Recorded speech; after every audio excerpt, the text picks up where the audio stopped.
Man, it's over. It's finally over. No, I'm not talking about my 31 Days of Horror, which I'm only on day 5.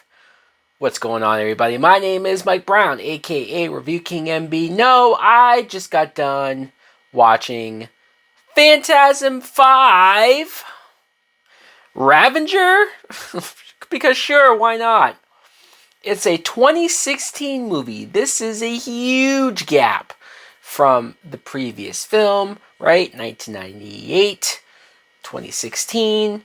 You saw that there had been talks, at least I read up about this.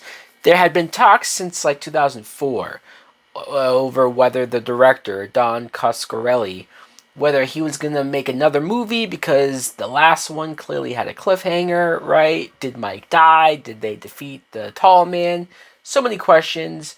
Who really give a shit? Who really gave a fuck? But they have been in talks and talks. The director is trying to make it happen.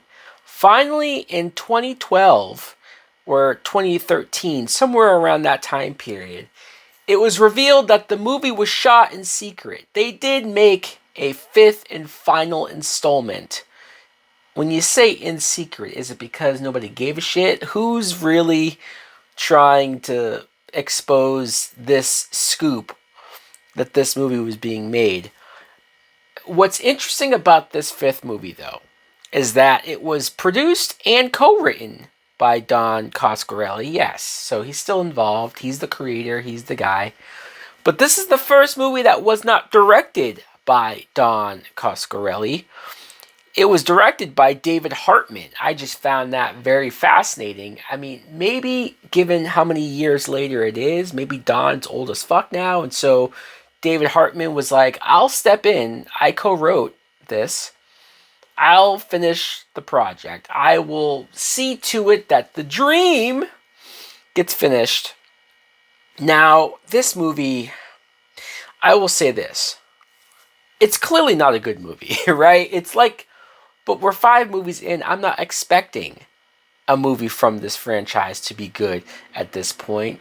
But shockingly, I don't think it's the worst one. Shockingly, I think that there are some decent things in this movie, despite the bad acting, despite the low budget, despite the actors being old as hell now, so it's kind of rough.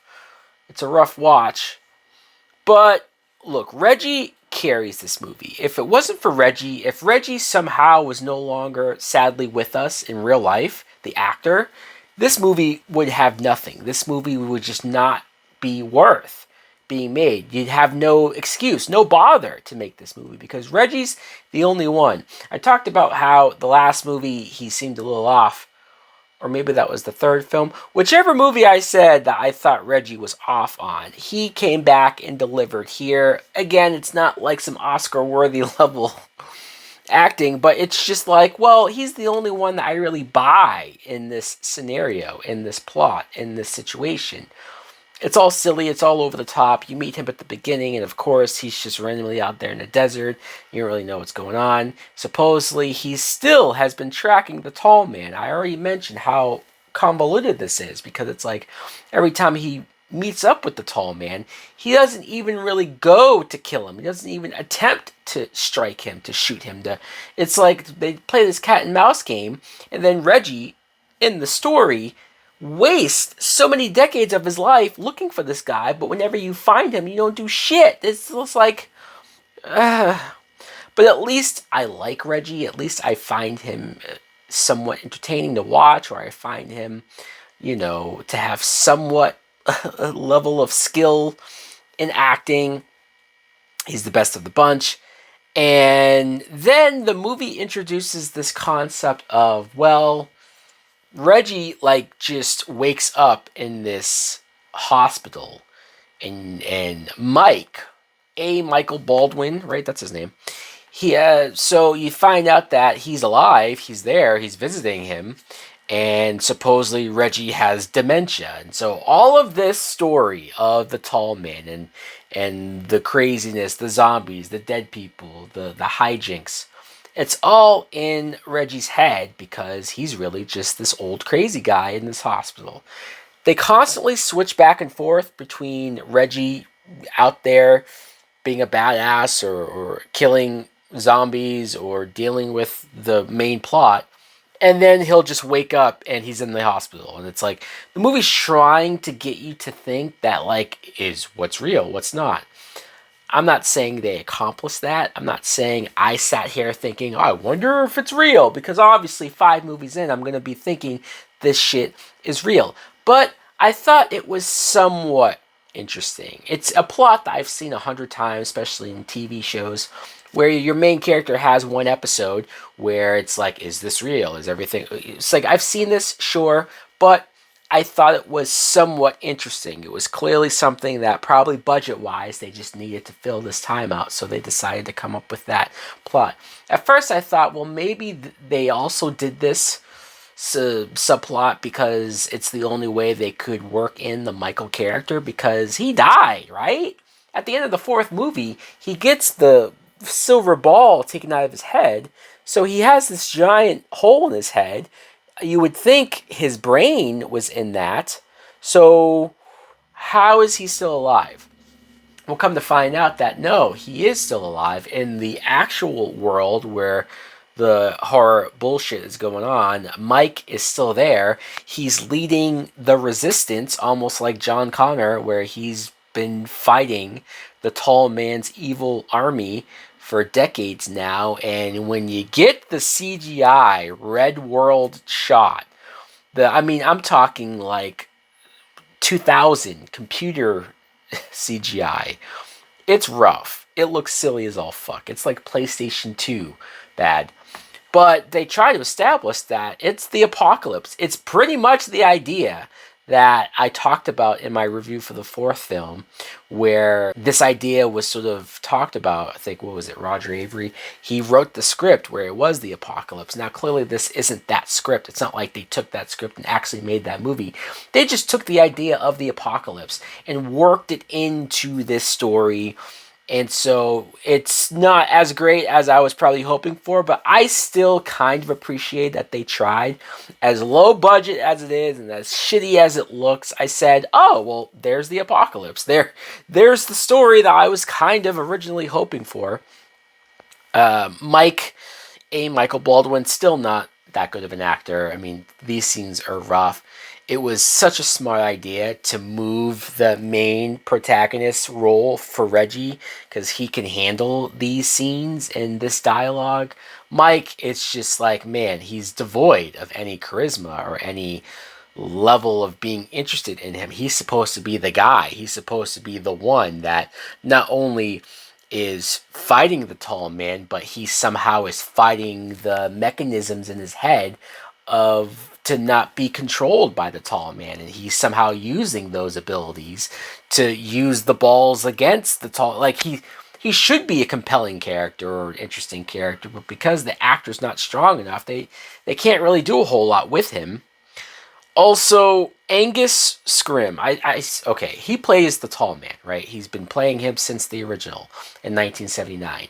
By 2016, he's old as hell. There is one scene where we're supposed to not know if it's real or not, and he's in bed next to Reggie, not the same bed, but it's supposed to be like the hospital, right? So he's in a bed next to him, and it's like he's a fellow patient, and they're talking to each other, and I'm like, man, this guy is so old that you can't even really do this movie with him, or at least other than this scene of him talking in bed, like what can we do with him? Then we jump to maybe 2 or 3 scenes of him in the suit, standing upright. So I'm like, oh, okay, he can stand. But he's old. He's old. He looks old. They're still trying to convey him as this scary, imposing threat, this formidable villain that the characters can't beat, but it's not there. It's not, and I feel bad saying this because I know that the actor Angus Scrimm passed away the same year that this movie was made. This is like literally the last thing that he did. And so I can appreciate that he kept coming back each and every single time. I can appreciate that however old he was, I think he was 89 when he died, that he was still willing to come back for this. But they should have figured something out. Even if he just had a cameo in here just to be here, they should have figured out like how to transfer him into another body so that a younger actor could do this. At least if they wanted the tall man to still be scary. I really think recasting would have been the best move, but you know what? Now that it's over, now that they ended the series, they had the same actors all the way around. Fine, sure, whatever. Let's just go with that. Also, I can't praise the kills or the blood and the gore like I used to with the other movies because there's so much fake CGI blood and just horrible effects and none of it's really practical. None of that looks good, so I can't praise that. Jody, Mike's brother, is alive. Now they try to mention in like a sentence that maybe this idea of parallel universes, basically multiverses, which I am so sick to death of. This came out in 2016, so it's not like it's connected to all the multiverse shit that we're getting nowadays, but it's still, I heard that and went, motherfucker. Because now you could just bring Jody back and it's the same actor, and like, yeah, sure, it's kind of cool that they brought him back, but he died like 3 different times. You know, he died as his actual self at the end of the first movie. Then they bring him back and reveal that he's a ball now. And then Mike had to kill him in the last movie because he was a disciple of the tall man. And now he's back and he's just a regular dude, I guess. I don't know. They didn't really explain it. He just randomly showed up at the end driving his car and we're supposed to say, yippee, wahoo. And I left this movie going, man, this is a movie. It happened. It definitely looked like something that should have been on the Sci-Fi Channel. In fact, I'm shocked that it was not on the Sci-Fi Channel. Also, they had a post-credit scene. Can you believe that shit? Where they brought back the Rocky character, the black chick that was in the 3rd film that Reggie wanted to fuck, which, newsflash, he wants to fuck every female that shows up in these movies, but he definitely wanted to fuck her. He didn't get to fuck her. And at the end of that movie, she just bounced. She just said, this stuff is heavy. This is a lot of crazy shit. I'm not really trying to do this for the rest of my life. See ya. And I thought it was like, oh, interesting that they didn't just kill her off, that they actually wrote for her to leave. Are they going to bring her back or what? Well, they brought her back for this one post-credit scene where she just randomly shows up and she's dressed and she has weapons and she looks like she's been fighting this entire time. It would have been nice if they actually had her maybe in this entire film, even if it was her and Reggie as a team. That would have been a much better movie than what we got. So awkward that they brought her in at the end. Maybe she was only available to come in for the one scene. I don't know. Either way, this movie had some decent ideas. I'm sure for the diehard fans, they probably loved it and glad that they were able to close this off. If you call this a close off, it has a cliffhanger like it's going to be the end of the world. And I don't really know how many people give a shit about this, man. I don't. I'm personally glad to move on and to watch something new, watch something else, not connected to Phantasm anymore. Anyways, guys, let me know in the comments below, not only if you saw Phantasm 5, if you even was aware that this movie exists, but the entire franchise as a collective unit. What do you think? Is this a franchise that you enjoy? Thanks for watching. Like, comment, subscribe. Later. These silent screams became a part of me. I'm moving past that. Please won't you free my soul? Can't hardly breathe in this society. I'm just a madman. Leave misery.